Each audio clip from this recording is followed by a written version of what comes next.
O maior e mais bem equipado hospital do Litoral Paulista, a Santa Casa de Santos conta com pronto-socorros adulto e infantil e ampla assistência 24 horas em diversas especialidades. O hospital também possui a maior rede de operadoras de plano de saúde credenciadas da região para atendimentos de urgência e emergência. Consulte os convênios credenciados. Santa Casa de Santos, o hospital que une história, pioneirismo e modernidade.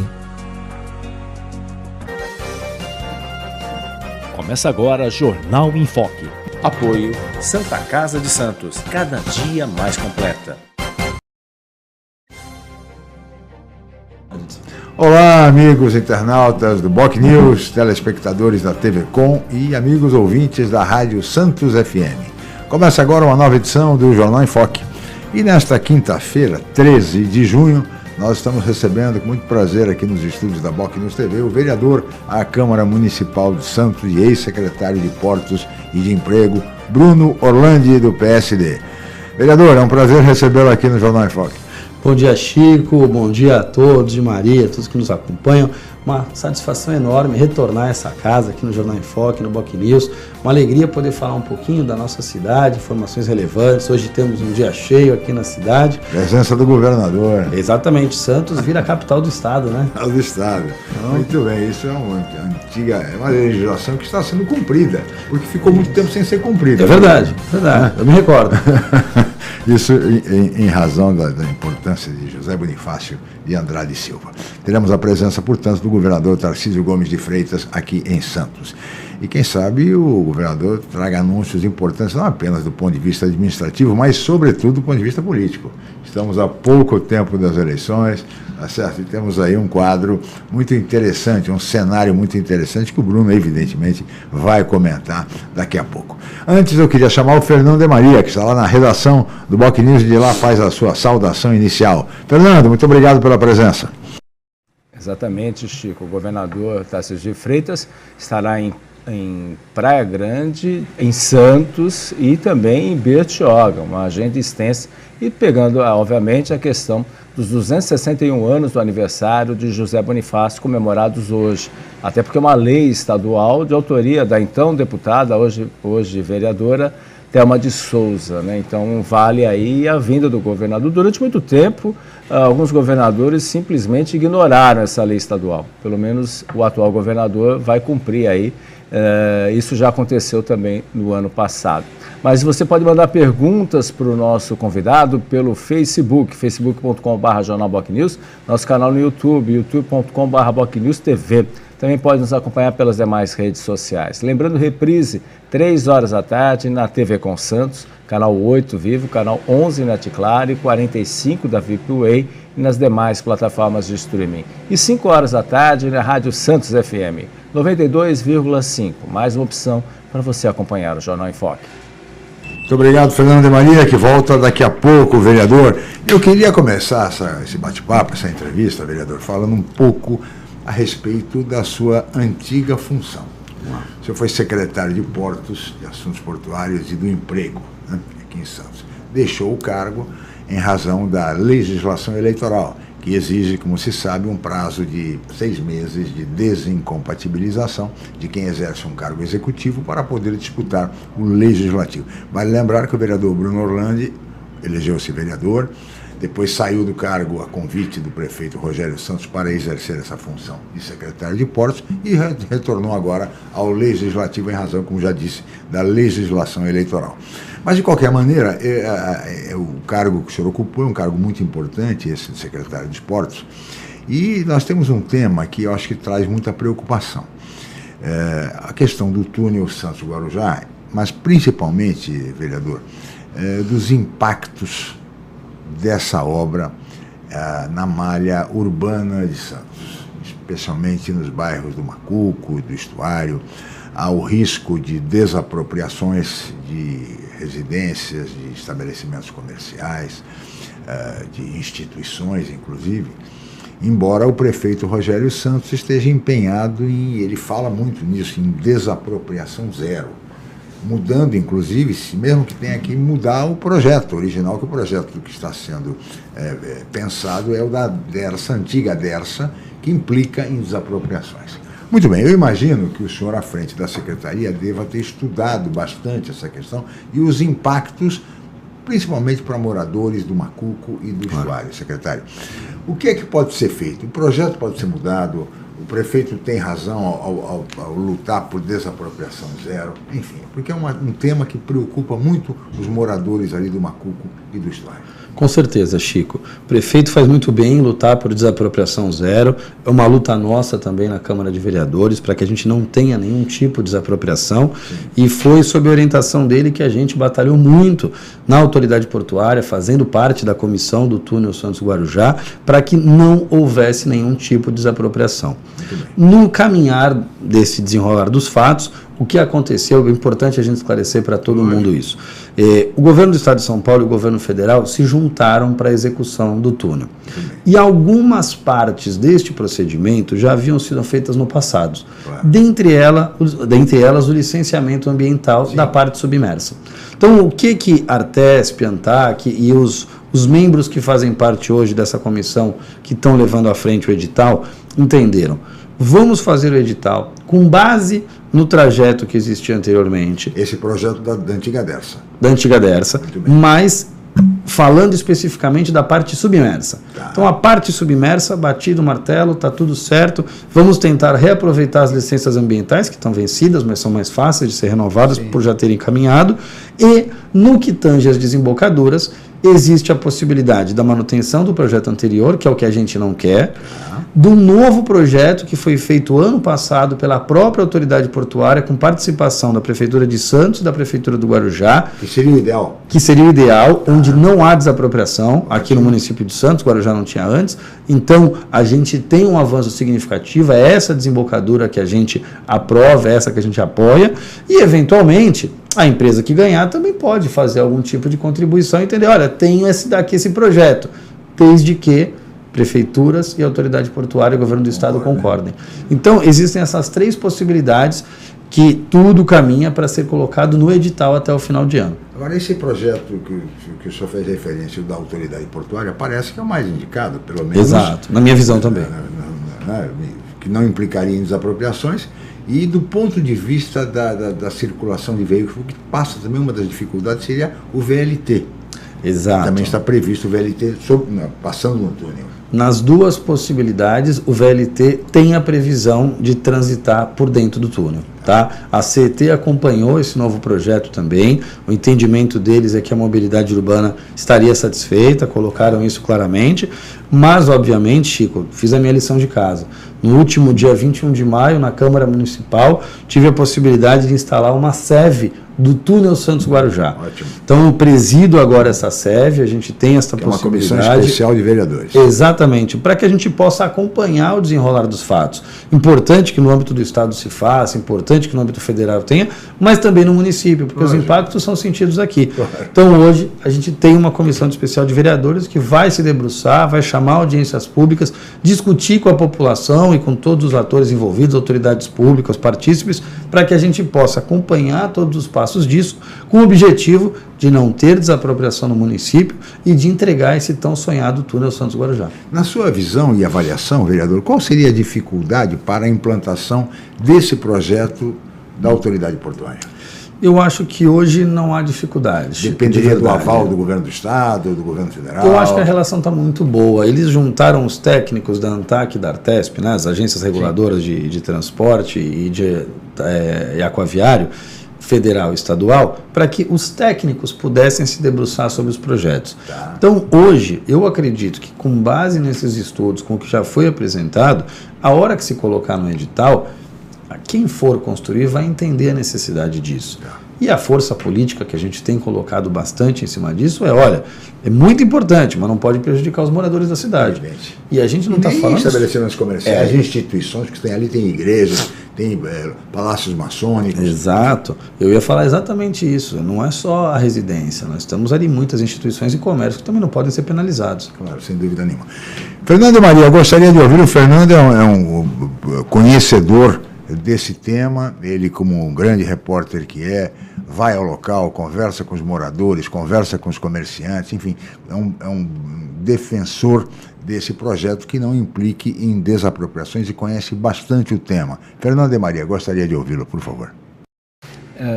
Sem dúvida, Chico, até pegando o gancho que o vereador colocou, seria possível que as pessoas às vezes não sabem esse projeto da autoridade portuária, para poder destrinchar melhor, né? O projeto da ADESA ali atinge principalmente aquela área onde está o VLT, Estação Porto, que tem toda aquela quadra ali que seria totalmente modificada, principalmente entrando ali na rua José do Patrocínio e, obviamente, é algo em torno de, se eu não me engano, são 200 moradias, algo em torno nesse aspecto, algo em torno de 50 mil metros quadrados, é um impacto enorme nesse aspecto.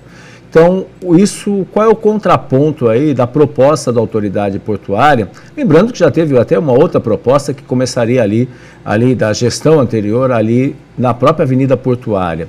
Mas é importante, o que isso vai mudar efetivamente, qual é a proposta para as pessoas poderem comparar. E um outro aspecto também, durante a audiência pública, ficou muito evidente que essa é uma preocupação, à medida que você afunda a altura do túnel, do futuro túnel, como o senhor colocou, isso deve ser colocado aí nesse aspecto, então a expectativa, eu acho, se não me engano, são 20 metros de profundidade. O grande desafio maior vai ser a desembocadura, ou seja, tanto do lado de Guarujá como do lado de Santos, ou seja, o acesso para você dar aclive e declive para poder sair do túnel. E é claro, à medida que você aprofunda esse espaço, você amplia o raio para poder atingir, isso já em solo, atingir, obviamente, a questão do acesso, tanto do lado de Guarujá como do lado de Santos, mas é claro, em Santos muito mais preocupante. Isso também está sendo levado em consideração dentro dessa proposta aí, já que existem esses 3 caminhos aí que estão sendo colocados aí futuramente para esse edital, porque o próprio governador já adiantou, inclusive ontem o prefeito Rogério Santos esteve com o governador e assegurou que a ideia é que até o final do ano esse edital já seja publicado. De Maria, desculpe. Exatamente, Fernando. Hoje, pelo que a gente tem acompanhado, a manifestação do governador ontem e também os bastidores, o acompanhamento na comissão, a previsão inicial era que até o final desse ano, de fato, sairia esse edital. E esse edital, como eu falei agora há pouco, contempla a possibilidade de alteração da desembocadura, para que aí a gente não tenha a desapropriação prevista no projeto anterior. Isso foi uma construção da própria comissão, a pedido da Prefeitura de Santos, dos moradores ali da região, porque de fato é um impacto muito significativo. Você bem falou aqui, são 50 mil metros quadrados, 200 residências, quer dizer, não tem cabimento a gente caminhar por aí. A possibilidade hoje é dessa alteração via o próprio edital, pelo que a gente tem acompanhado, e obviamente com a instauração da SEV, com as nossas audiências públicas, a gente vai solicitar documentação, participação e tudo disso, os projetos para que a gente possa também ter exatamente qual ponto está cada fase, ou seja, é um trabalho que a gente deposita uma confiança muito grande, mas vai acompanhar de perto pela grandeza da obra. Né? E com essa questão, e a questão da profundidade, quer dizer, 20 metros, e aí tanto o acesso para o túnel do lado de Santos quanto a saída do lado de Guarujá, isso vai implicar também em acessos adequados, porque é uma considerável profundidade. Também, os engenheiros da autoridade portuária, inclusive de carreira, fizeram o projeto e os cômputos, os cálculos adequados, com o percentual que a legislação e que de fato é adequado, de aclive e declive, o percentual adequado, e pelo projeto que a gente viu, se adequa perfeitamente. Ali a gente está falando de um túnel de aproximadamente acho que 21 metros até o final, mas permitindo e mantendo uma profundidade no canal de até 17 metros. Ou seja, garantindo ainda que o nosso canal tenha possibilidade de navegação de grandes navios, ou seja, um trabalho já pensando em transformar o Porto de Santos num hub port. Muito bem, é um trabalho, é um projeto complexo, difícil e tem que ser visto com muito cuidado, com muita cautela, sem pressa. Já esperamos um século por essa ligação, esperar mais um pouquinho. Fazer com responsabilidade. Fazer com responsabilidade, tendo em vista a importância do Porto de Santos e dessa ligação seca tão sonhada há tantos anos. Muito bem, vereadora. Esse tema, acho que, de certa forma, o que nós esperamos é que a SEV tenha sucesso, êxito, mais audiências públicas serão, evidentemente, convocadas. A participação da comunidade é fundamental em todo esse processo, para que os projetos sejam analisados e o melhor seja realmente levado adiante. É o que todos nós esperamos. É isso, e vamos trabalhar muito para que isso aconteça. Sem dúvida nenhuma. Muito bem. Vereador, eu vou pedir a sua licença, nós vamos fazer um rápido intervalo e voltaremos em seguida com o Jornal em Foque. Estamos apresentando o Jornal em Foque. O maior e mais bem equipado hospital do Litoral Paulista, a Santa Casa de Santos, conta com pronto-socorros adulto e infantil e ampla assistência 24 horas em diversas especialidades. O hospital também possui a maior rede de operadoras de plano de saúde credenciadas da região para atendimentos de urgência e emergência. Consulte os convênios credenciados. Santa Casa de Santos, o hospital que une história, pioneirismo e modernidade. Acesse Google Notícias e acompanhe os boletins diários do BocNews. Inscreva-se e receba as informações do site bocnews.com em 2 boletins diários com conteúdos em primeira mão para você. BocNews, informação com credibilidade em todas as plataformas. Rádio, TV, internet e jornal. O Grupo Enfoque Comunicação traz informação com credibilidade em todas as plataformas por meio do BocNews. Acompanhe nossas notícias pelo site bocnews.com ou pela TV no youtube.com/BocNewsTV e ainda na versão digital do BocNews. Além do rádio, onde você pode acessar pelo site bocnews.com ou baixar o aplicativo da Rádio BocNews pelo Google Play Store. BocNews, informação com credibilidade em todas as plataformas. O Grupo Enfoque Comunicação é referência em pesquisas, especialmente eleitorais, na Baixada Santista. Os resultados obtidos após a abertura das urnas servem de referência para campanhas e análises da opinião do público junto aos governantes. E a Enfoque também realiza consultas para empresas, escolas e outros segmentos privados. Consulte a Enfoque Comunicação para fazer a sua pesquisa. Os resultados irão te surpreender. Ligue 13 3326 0509 ou 3326 0639. Enfoque Comunicação. Quando o BocNews surgiu, não havia celular, computador pessoal nem internet. O tempo passou, mas a essência da sua credibilidade jornalística está mantida. Além disso, o BocNews acompanhou as novas tecnologias e expandiu suas atividades. Aos 38 anos, o BocNews oferece ao público jornal digital, site, redes sociais, o programa Jornal em Foque e outras plataformas sem perder a sua essência. BocNews, credibilidade e pluralidade de opiniões há 38 anos.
Voltamos a apresentar Jornal em Foque.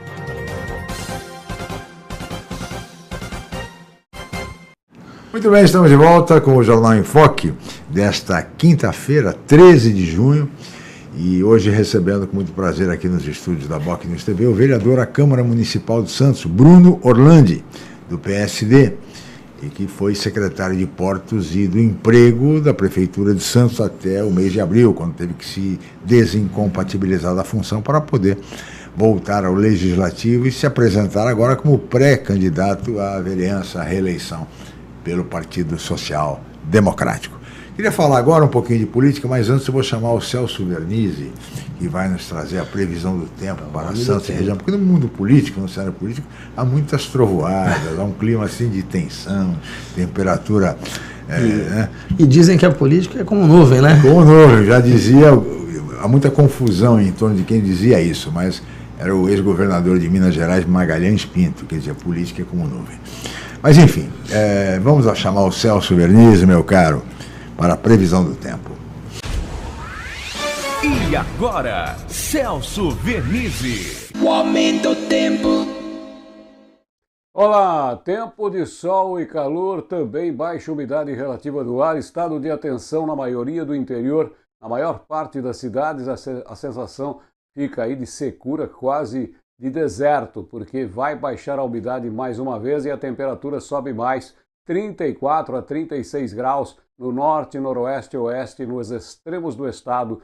Só no litoral é que ainda há umidade do mar penetrante, vem aí nevoeiros ao amanhecer, às vezes eles se estendem durante boa parte do dia e a situação de instabilidade só mesmo lá daqui 10 dias, quando chegar o inverno. Por enquanto é calor, veranico, tempo quente durante o dia, à noite cai a temperatura e o amanhecer é fresquinho. Temperatura no litoral chega até 26 a 28 graus nessa faixa, na capital até os 30. No interior do estado passa disso com muita facilidade. É tempo de sol e secura no ar. Grande abraço! O aumento do tempo. Muito bem, muito obrigado ao colega jornalista Celso Vernizzi, sempre muito preciso nas suas previsões. Mas o mundo político, as previsões não são tão tranquilas assim, né, meu caro Bruno? E nós temos aí um cenário pré-eleitoral muito interessante para o Executivo. Depois a gente fala do Legislativo. Mas no Executivo nós temos hoje um cenário, primeiro, de indefinições. Afinal de contas, você, vereador, é um membro do governo, foi secretário do prefeito Rogério Santos, enfim, foi secretário adjunto de segurança no governo do prefeito Paulo Alexandre Barbosa, portanto é um homem do governo. Quem é o candidato do governo? Prefeito Rogério Santos. Prefeito Rogério Santos? Não conheço nenhuma informação que seja diferente dessa. Mas o mundo político, os bastidores, os rumores intensos no mundo político dão conta de que o deputado federal Paulo Alexandre Barbosa, do PSDB, também poderia ser o candidato do governo.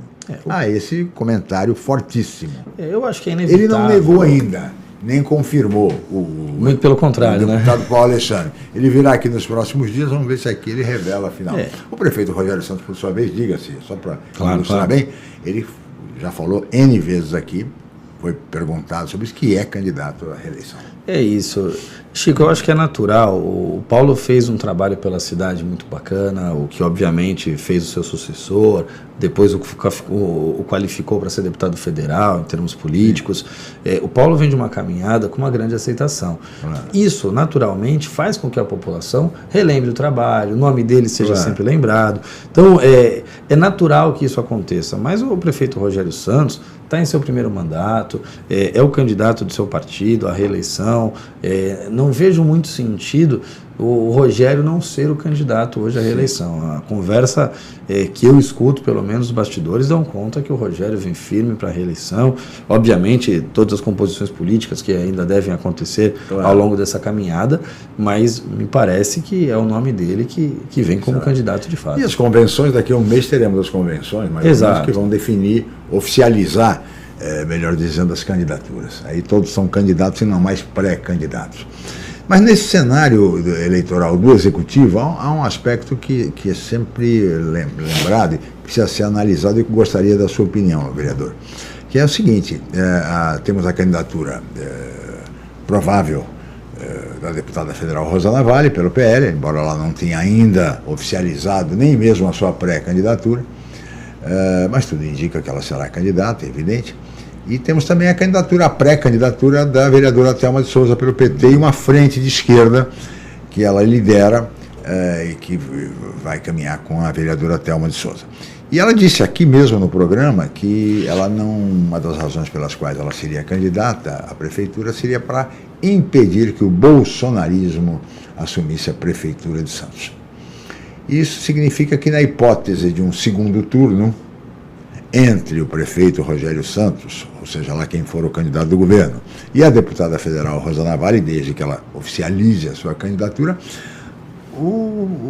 a frente de esquerda, capitaneada pelo PT, e todos os demais integrantes dessa frente disseram aqui no programa que vão trabalhar e caminhar com o prefeito Rogério Santos. Como é que o senhor avalia, como é que o senhor vê, analisa, interpreta, qual é a leitura que o senhor faz, vereador, sendo membro do PSD, Partido Social Democrata, do apoio da frente de esquerda na hipótese de um segundo turno, que a esquerda não esteja, para o prefeito Rogério Santos? É bem-vindo esse apoio? Eu acho que ele é natural, de verdade. Porque quando a gente faz uma análise, a deputada Rosana Vale tem uma ligação muito forte com o Bolsonaro, com o presidente Bolsonaro, com tudo que ele fez, enfim, a Rosana esteve muito perto.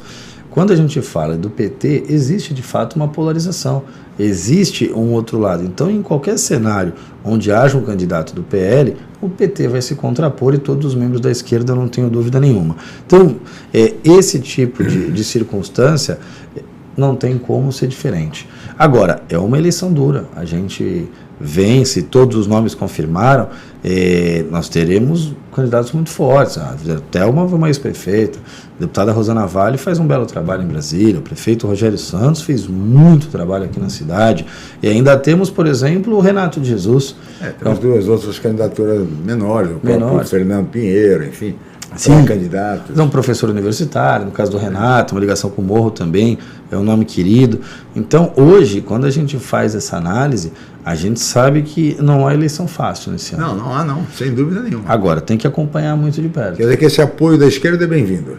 Eu não tenho dúvida que ele vá ser direcionado na hora para o candidato, Rogério. Não tenho dúvida nenhuma. Aliás, todos disseram, PSOL, PCdoB, Rede, PV, o próprio PT, PDT, ou seja, os partidos que compõem essa frente de esquerda, não tem dúvida, eles dizem abertamente, claramente, vão apoiar o prefeito Rogério Santos se a vereadora Thelma de Souza não chegar ao segundo turno. Eu acho, mas eu vejo neste momento... Esse apoio pode ser decisivo? Pode, claro que pode. Mas eu vejo que é um apoio diferente. Não é um apoio por compartilhar da mesma ideologia. Sim. É um apoio para se contrapor a outra ideologia. É interessante. O vereador Bruno, o jogo de palavras, uma maneira elegante de sair, saída justa, porque não é fácil para um partido de centro-direita, para um candidato de centro-direita, como é o caso do Rogério, né, receber assim o apoio de partidos de esquerda e até partidos como o PCdoB, como o PSOL, etc. e tal. De qualquer maneira, é um cenário, por isso que o cenário em Santos é muito interessante para o Executivo. Mas, o vereador, agora eu queria chamar o Fernando de Maria, porque certamente o Fernando tem que apimentar um pouco mais aqui esse debate. Fernando, por favor. Você, obviamente, sabe muito melhor do que eu. Lembra muito aquela eleição ao governo de Estado entre Maluf e Fleury, né? Que era, obviamente, cria também do Orestes Quercia. Então, não vai ser muito diferente dentro desse aspecto, né? E, obviamente, naquelas eleições, o Fleury acabou ganhando também, porque o malufismo, né, era muito forte naquela época, né? E, de certa forma, não é muito diferente, digamos assim, em termos, obviamente, com outro aspecto de direita e tal, mas isso ficou muito claro. Então, como a vereadora Débora Camila comentou, menos ruim ou menos palatável, digamos assim, né? Enfim, são curiosidades, a gente vai ver ainda o cenário e um contraponto, acho que importante também, a possibilidade real do MDB lançar candidatura própria. E é claro, o MDB, que até então estaria aí junto com uma eventual candidatura da deputada Rosana Vale, do PL, que ainda não confirmou, obviamente, nada disso, mas tudo caminha, que tem esse grupo aí trabalhando com ela aí já há 7, 8 meses, e o MDB pode ser uma novidade aí, 2 nomes aí, podem sair candidatos, né, do empresário, presidente do MDB de Santos, André Ursini, e também o ex-secretário, ex-vereador, já foi candidato à Prefeitura de Santos, Marcelo Del Bosco. Enfim, são 2 nomes no MDB que podem também ser candidatos e, obviamente, isso embolar um pouco mais esse cenário. A única certeza, pelo menos hoje, é que vamos ter segundo turno. Eu gostaria de saber o que o nosso convidado acha sobre isso, se há essa possibilidade mesmo da gente ter segundo turno, e aí, obviamente, uma nova eleição, é claro. Pesquisas mostram. É isso. É segundo turno, né? É isso. A gente não pode ser leviano, né, de Maria? Eu acho que você tem toda a razão. Quando a gente vê um cenário com tantos candidatos, é natural que exista um segundo turno. Você começa, por exemplo, com o MDB, candidatos que têm uma referência na cidade. Marcelo Del Bosco foi vereador por 2 ou 3 legislaturas, foi candidato a prefeito, candidato a deputado, o pai dele tem uma trajetória muito bonita também na área política, então é um nome de peso. O André Orsini é um candidato, um empresário preparado aqui da região, também tem o seu peso. Quando a gente fala eventualmente do PSOL, ele também tem a sua parcela da sociedade, se vai lançar candidato ou não vai. Quando você começa a pluralizar muito o número de candidatos, você começa a ter cada vez mais representantes de parcela da sociedade. Com isso divide o voto, é natural. Sim.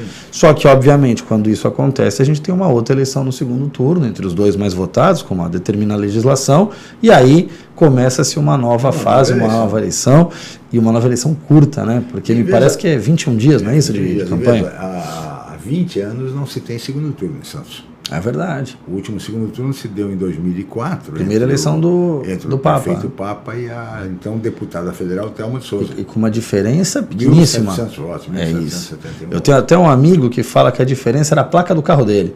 1.771. É isso aí. Exatamente. Aliás, isso é uma Santos, nós tivemos também, você falou agora mesmo no deputado Del Bosco Amaral, sim, que foi candidato em 1988 à Prefeitura de Santos.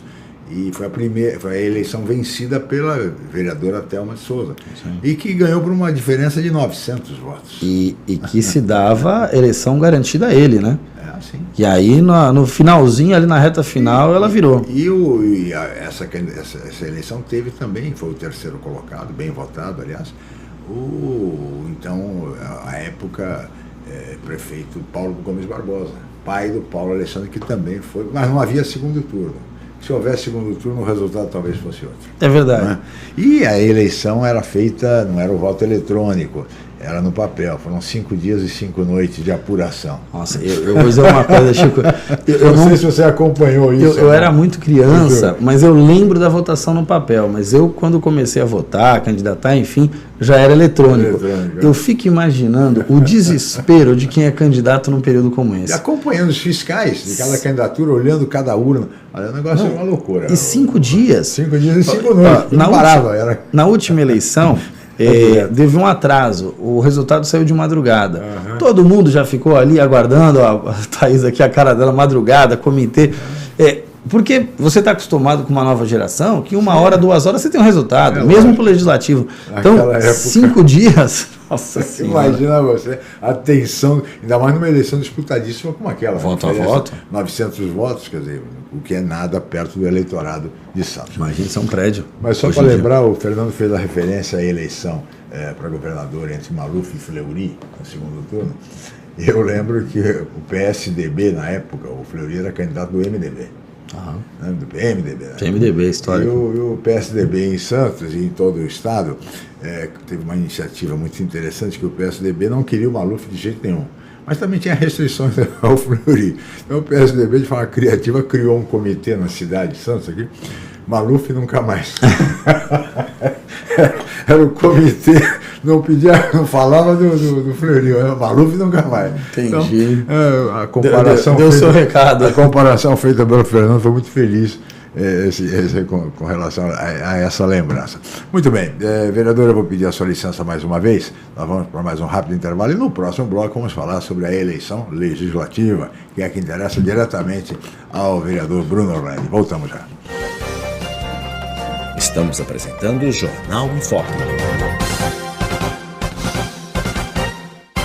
novo, maior e mais bem equipado Hospital do Litoral Paulista, a Santa Casa de Santos conta com pronto-socorros adulto e infantil e ampla assistência 24 horas em diversas especialidades. O hospital também possui a maior rede de operadoras de plano de saúde credenciadas da região para atendimentos de urgência e emergência. Consulte os convênios credenciados. Santa Casa de Santos, o hospital que une história, pioneirismo e modernidade.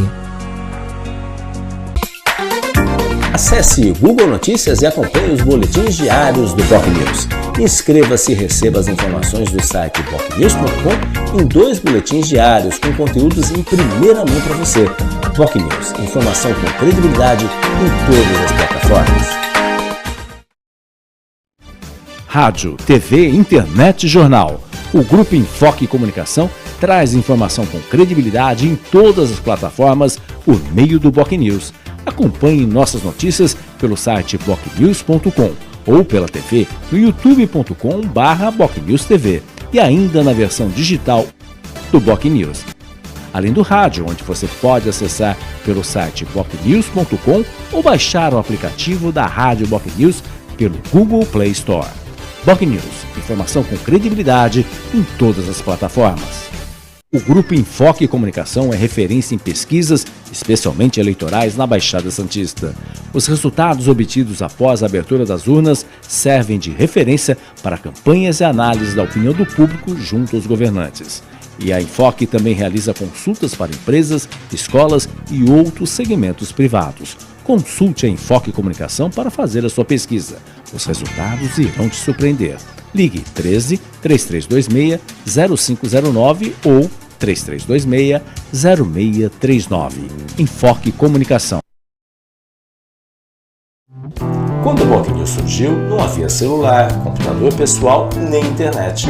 O tempo passou, mas a essência da sua credibilidade jornalística está mantida. Além disso, o BocNews acompanhou as novas tecnologias e expandiu suas atividades. Aos 38 anos, o BocNews oferece ao público jornal digital, site, redes sociais, o programa Jornal Enfoque e outras plataformas sem perder a sua essência. BocNews, credibilidade e pluralidade de opiniões há 38 anos.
Voltamos a apresentar Jornal Enfoque.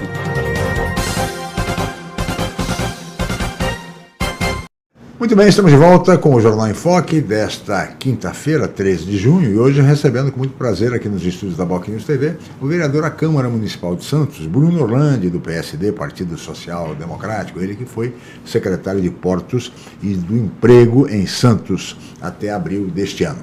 E de lá para cá assumiu a Câmara, voltou à Câmara Municipal para ser e é pré-candidato à reeleição pelo PSD, como disse. Muito bem, vereador, diante desse cenário, hoje a Câmara de Santos, 21 vereadores, vamos ter a renovação no Legislativo Santista. Para começar, o senhor acredita numa grande renovação ou não? Eu acho Qual é que a sua expectativa? A gente deve ter a renovação padrão, 30%, 35%, talvez pouca coisa a mais, mas eu não acho que tanto a mais pela configuração dos partidos. Tá. Pelo que a gente olha hoje, a forma que os partidos foram montados, mesmo com essa questão de ter 2 candidatos fortes, a candidatura majoritária, me parece, pelos números que ali estão, que a gente vai ter uma renovação no padrão que sempre tem em cada legislatura, ou pouca coisa acima.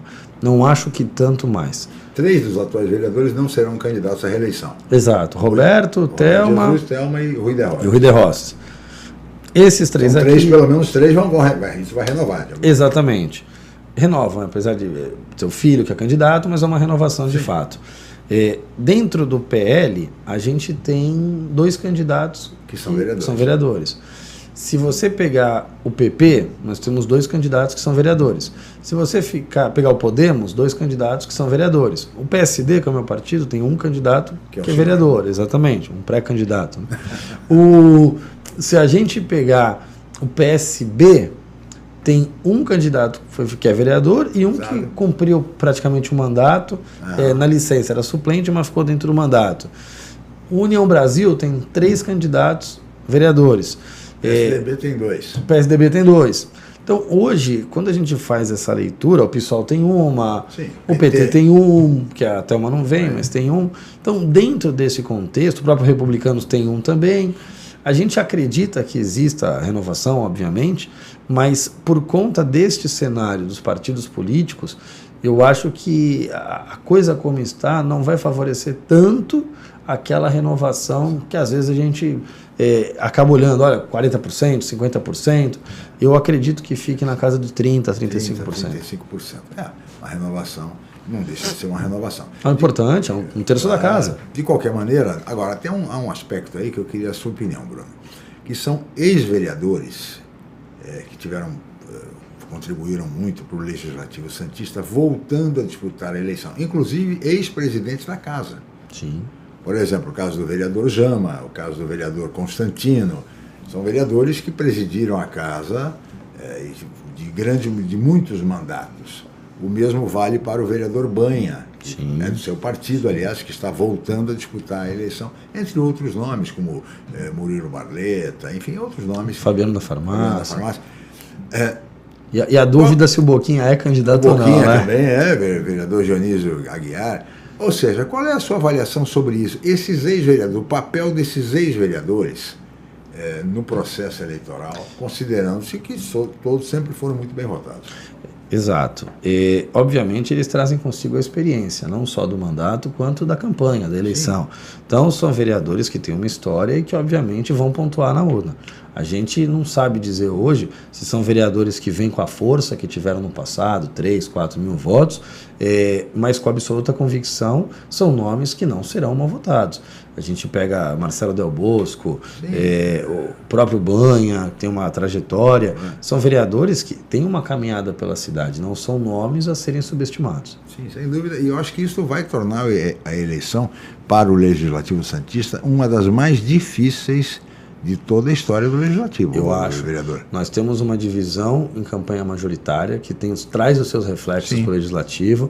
A gente tem a volta de nomes consagrados no Legislativo, que fizeram um trabalho por lá, seja na última legislatura ou há 3, 4 atrás, mas existem hoje alguns nomes voltando. E você tem, obviamente, nomes novos, que fazem um belo trabalho na sociedade, estão colocando a sua contribuição, o seu nome aí, para que a população possa avaliar. Então, hoje, a gente tem um cenário extremamente complexo, uma eleição dura, que talvez seja, de fato, a mais dura dos últimos anos. Sem dúvida nenhuma, com 22 candidatos por partido e sendo a obrigatoriedade de 7 mulheres. Também é um outro dado importante nessa análise do Legislativo Santista. Parece que não, mas muda muito a configuração de 4 anos atrás. Claro.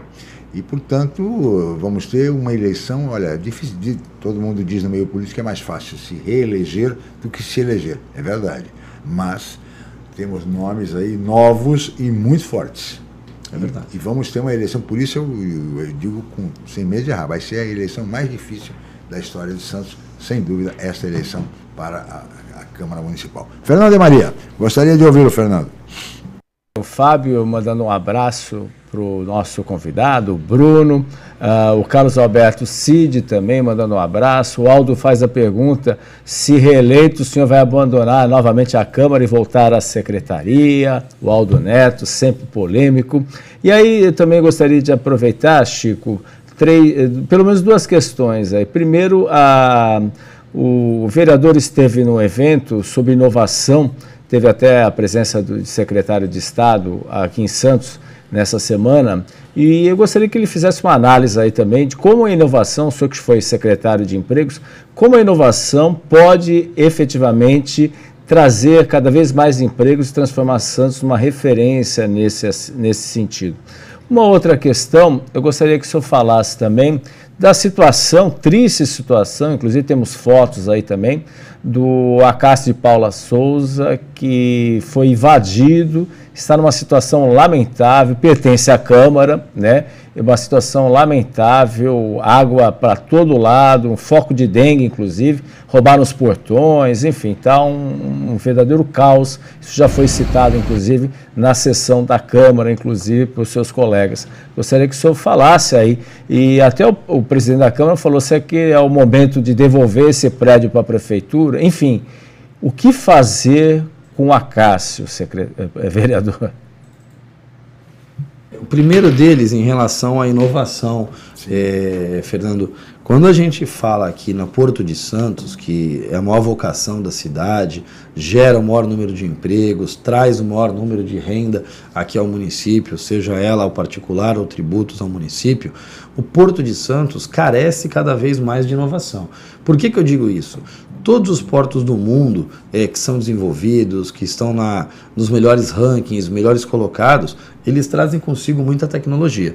É o caso de Roterdã, é o caso dos 7 maiores portos do mundo que ficam na China, enfim, Roterdã é o maior da Europa. A gente tem uma estrutura portuária em Santos que é a maior do hemisfério sul. Só que a gente só consegue bater recorde com inovação. Eu vou dar alguns exemplos aqui. Quando você vai numa empresa de celulose, um terminal de celulose, o fardo da celulose já vem com código de barras lá da origem. E você coloca ele no caminhão ou no trem, ele chega no depósito, de lá ele é tirado por um braço que faz o içamento daquele fardo, e de lá ele é colocado no navio. Em todos esses processos, você sabe dentro do computador, e muitas vezes o processo é todo eletrônico, aonde que está aquele fardo. Isso significa muito mais competitividade para o nosso setor. Claro. Quando a gente fala de grãos, a gente tem hoje estruturas, uma mangueira que vai colocar o grão ali dentro, que ficam virando de lado a lado para você ter o melhor local e não precisar de mais gente ali arrumando os grãos dentro do navio. O que isso significa? Que eu falando em termos leigos, significa que a gente tem mais competitividade. É a tecnologia, é a inovação, fazendo com que o Porto de Santos seja mais competitivo e, obviamente, leve mais carga, gere mais emprego, consiga trazer empregos mais qualificados. Sim. Ou seja, a inovação é fundamental. E esse evento que eu participei, junto com o secretário Jorge Lima, um grande amigo, inclusive um abraço ao Jorge, o secretário está fazendo a diferença, junto com o governador Tarcísio, já trouxe 350 bilhões para o estado de São Paulo, um trabalho incrível, ele tem fomentado isso. E Santos, poucas pessoas sabem, é um celeiro incrível de tecnologia na área portuária. Nós temos aqui algumas empresas que empregam 100, 200, 300 funcionários totalmente voltado à tecnologia portuária. Sim. Desenvolvimento de software, aplicativos, ou seja, a inovação é fantástica e fundamental para o crescimento do Porto de Santos, que hoje está entre os 50 maiores do mundo, mas que a gente quer que cresça cada vez mais, e a tecnologia é um dos pilares para colocar o Porto de Santos nessa condição. Muito bem. Por outro lado, em relação à Acácia de Leite, eu vou ser muito sincero com você, Edi Maria, a gente precisa rever essa questão dos tombamentos na cidade de Santos. Quando a gente tem alguns prédios tombados, a gente aumenta o custo da reforma em milhões de reais. Hoje, para você revitalizar o Acácia, são milhões envolvidos. Esse prédio era da Prefeitura de Santos. Em dado momento, uma das mesas da Câmara entendeu que tinha que recepcionar esse prédio. O presidente, à época, entendeu que era o caminho. O presidente Rui de Rosa, né? Exato. Quis colocar lá o Legislativo Santista, através da Escola do Legislativo. Acertado ou não a decisão à época, o fato é que esse projeto não se desenvolveu. Por quê? Porque o custo é muito alto. Porque quando a gente fala de restauração de alguns prédios próprios municipais ou prédios públicos ou privados, a gente está falando também de investimento que sai de outra área e vai direto para lá. Claro. Então, começa a fazer conta. Nós vamos fazer uma policlínica ou vamos revitalizar uma área? Essa revitalização da área, qual é o impacto que ela tem? Aquele prédio de fato é histórico? a estrutura daquele prédio pode ser tombada só o entorno ou precisa ser tombada internamente? Porque a gente passa a ter problema com a VCB, com hidráulica, com elétrica. Então, acessibilidade. Acessibilidade. Então, hoje, a gente precisa entender para onde que a gente quer ir. Agora, a atual mesa tentou, inclusive, lançar um edital, licitou, mas parece que não obteve êxito, né? Então, é isso que eu falo, Chico, que a gente precisa... E aí parece que o presidente Carlos Teixeira Filho quer exatamente tratar de devolver o prédio à prefeitura. E de verdade, não sei se aquele prédio tem a vocação para ser da Câmara Municipal. É um espaço muito grande, é uma estrutura anexa. Embora seja próximo, né? É bem próximo da Mas existem Câmara. outros prédios próximos que podem fazer a leitura. Hoje, a gente tem... eu vou dar alguns exemplos aqui, de maneira muito clara. O Corpo de Bombeiros, ele está com 2 prédios. Não é novidade para ninguém que eles têm vontade de ter uma única estrutura administrativa na Conselheiro Neves. Por quê? Para otimizar o seu pessoal. O que fazem com muita competência e tem razão nisso. O município de Santos pode trazer, junto a um trinque, ao governo do estado, ao governo federal, a possibilidade de pegar aquele prédio administrativo, construir a estrutura ali na Conselheiro Neves e este prédio ao lado, sim, servir a Câmara Municipal, porque está ao lado. Anexada à Câmara. Aí faz muito sentido, aí você consegue estruturar, você está próximo, a coisa funciona melhor. O Acácia, eu acho que tem outras vocações, mas esbarra muitas vezes no custo de uma restauração. Nós temos empresários no centro de Santos que, infelizmente, não colocam mais recurso nos imóveis pelo tombamento. Porque cada vez que ele precisa arrumar uma calçada é R$10 mil, é R$20 mil. Cada vez que ele tem que arrumar a parte interna, ele não consegue devido ao custeio e tem problemas elétricos e hidráulicos. E eu não sou contra a valorização histórica, é importante que se diga isso. Não sou contra, eu só acho que a gente precisa encontrar novamente o equilíbrio. É verdade. Muito bem, o Aldo pergunta também se o senhor eleito, o pré-candidato, vai exercer o mandato até o final ou vai voltar à secretaria? Aldo, neste momento eu sou pré-candidato a vereador, é importante que se diga isso. Mas também quero esclarecer que quando a gente se coloca à disposição para servir a população, a gente se coloca a servir um propósito maior. A gente faz parte de uma ideologia, de um trabalho a ser executado por aquele programa político e, obviamente, ele pode ser executado diretamente pelo Executivo, quem de fato tem a caneta na mão e faz a função, ou pelo Legislativo como base do governo. E muitas vezes existem vereadores que vão, como a legislação permite, fazer parte da execução daquele projeto, seja pela peculiaridade do serviço, pelo conhecimento da área, pelo quanto ele pode contribuir, seja outras vezes a permanência do Legislativo, porque você também precisa aprovar projetos importantes, claro. O Legislativo é fundamental. Então eu não tenho muito essa trava, eu sei que ele deve ter e outras pessoas da mesma maneira. Olha, mandato, as pessoas se colocam, olha, precisa estar ali 100% do tempo, tem que ter esse cumprimento.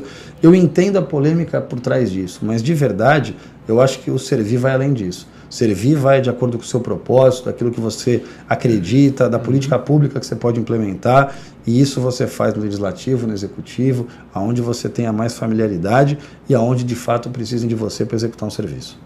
Muito bem. Nós já estamos aproximando do final do programa, vereador, mas eu acho que uma pergunta se impõe. O senhor está no PSD, Partido Social Democrático, é o único vereador nesse partido que, no entanto, tem nomes fortes, claro, para a disputa eleitoral. Qual é a expectativa que vocês do PSD têm? Quantos vereadores o PSD pode eleger nessa eleição? Olha, pelo partido criado, o presidente Marcelo Teixeira fez a composição junto com a diretoria, enfim, e com outros membros. Pelo que ali se coloca hoje, a perspectiva é de fazer de 2 a 3 cadeiras. Tá. A depender do cenário eleitoral, do desenvolvimento de cada um, obviamente, esse exercício de futurologia que a gente tenta fazer, mas a verdade é que a chapa está planejada para fazer de 2 a 3 cadeiras. 3 cadeiras num cenário muito positivo, 2 cadeiras num cenário um pouco mais conservador. E aí, obviamente, vai ser reflexo do desempenho dos candidatos do Passo Partido. Agora, no seu partido está a vice-prefeita Renata Bravo. Renata Bravo. Que até agora não decidiu se é candidata a vice-prefeita ou se é candidata a vereadora. Ela não sabe. Ela disse aqui no programa que gostaria de continuar como vice-prefeita. E conta com o meu apoio para isso. Vai ser vice? Olha, que a gente puder trabalhar para que ela seja de fato a candidata a vice-prefeita, nós vamos fazer. Acho que a Renata fez um belo trabalho, desempenha muito bem a sua função, tem vocação, prefere de fato ser candidata a vice-prefeita do município, e eu acho que tem tudo para continuar. Depende do prefeito Rogério Santos. E de uma série de outras composições. Mas olha, ao que se sabe, tem muita gente também interessada aí na vice, hein? Tem, mas de fato... Inclusive vereadores até. Não, pode me colocar fora dessa disputa. Não tenho essa intenção nesse momento. Agora, eu acho que a Renata é um nome muito forte, muito preparado para essa função, e tenho convicção que o que depender do partido, obviamente, está afiançado, está homologado para que ela possa ser candidata à vice-prefeitura. O PSD vai trabalhar para ter a vice. Particularmente eu sim, não pergunto ao presidente se também, mas acredito que sim. O Marcelo é um cara muito ponderado, muito coerente, não tenho dúvida nenhuma que ele sabe da importância de ter um nome dentro do partido na vice-prefeitura, como tem hoje. Claro, muito bem. Fernando de Maria, algo mais, Fernando? Já estamos no limite do programa. Não, obviamente pode ser aí que teremos uma dobradinha do governo do estado aqui em Santos, né? Enfim, republicanos, PSD também, enfim, muita água vai rolar ainda e, obviamente, faltando aí pouco menos de 4 meses para as eleições, mês que vem já começam aí, obviamente, as definições aí partidárias, as convenções, enfim, o cenário realmente promete grandes emoções aí nas próximas semanas aí e efetivamente para a gente ter um cenário mais claro do que vai acontecer mesmo nesse sentido. Vamos aguardar aí os fatos e sucesso aí para a campanha aí do pré-candidato aí Bruno Orlandi aí nesse sentido. Menos de 4 meses, viu? Faltam menos de 4 meses para as eleições municipais de outubro. É em cima da hora já, viu? É isso. A gente tem agora esse novo cenário eleitoral, né? Que são 45 dias há 3, 4 mandatos atrás, né? Candidaturas, a campanha oficial. Mas se a gente parar para pensar, antes desse período, as campanhas começavam em julho. Então, teoricamente, a campanha começava em 30 dias, naquele período anterior. Então, a cidade já começa a se preparar para isso, os bastidores já estão fervendo, mas a gente tem muita confiança de fato, continuar contribuindo pela cidade. Eu acho que é importante colocar o nome à disposição dentro do partido, se o partido assim entender, posteriormente à população.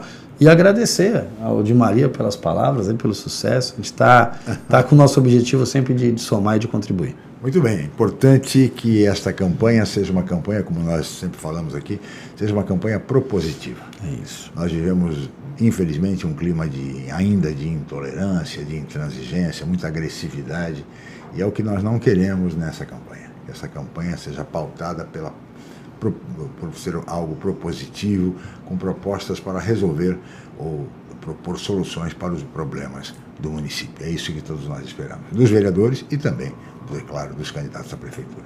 Bruno, muito obrigado pela sua presença mais uma vez aqui no Jornal em Foque. Boa sorte aí nessa luta, nessa empreitada, tá certo? E um prazer recebê-lo. Chico, obrigado pelo carinho, pela oportunidade de estar aqui mais uma vez, podendo falar um pouquinho da nossa cidade, né, de todo o trabalho executado, e obrigado pelas palavras. Vamos continuar trabalhando e o que precisar de estar aqui à disposição sempre do programa, é uma alegria estar aqui com vocês. Muito bem, este Bruno Orlandi, vereador à Câmara Municipal de Santos, do PSD, Partido Social Democrático, ex-secretário municipal de Portos e também do Emprego da Prefeitura de Santos, que foi o nosso convidado e entrevistado de hoje. Agradeço muito a presença do Bruno Orlandi, agradeço a participação sempre muito importante do Fernando de Maria, da equipe técnica em nome do Felipe e, sobretudo, de você, amigo internauta, amigo telespectador, amigo ouvinte, pela audiência qualificada de sempre. Amanhã estaremos de volta em mais uma edição do Jornal em Foque. Muito obrigado e até lá. O maior e mais bem equipado hospital do Litoral Paulista, a Santa Casa de Santos conta com pronto-socorros adulto e infantil e ampla assistência 24 horas em diversas especialidades. O hospital também possui a maior rede de operadoras de plano de saúde credenciadas da região para atendimentos de urgência e emergência. Consulte os convênios credenciados. Santa Casa de Santos, o hospital que une história, pioneirismo e modernidade. Você conferiu Jornal em Foque. Apoio Santa Casa de Santos, cada dia mais completa.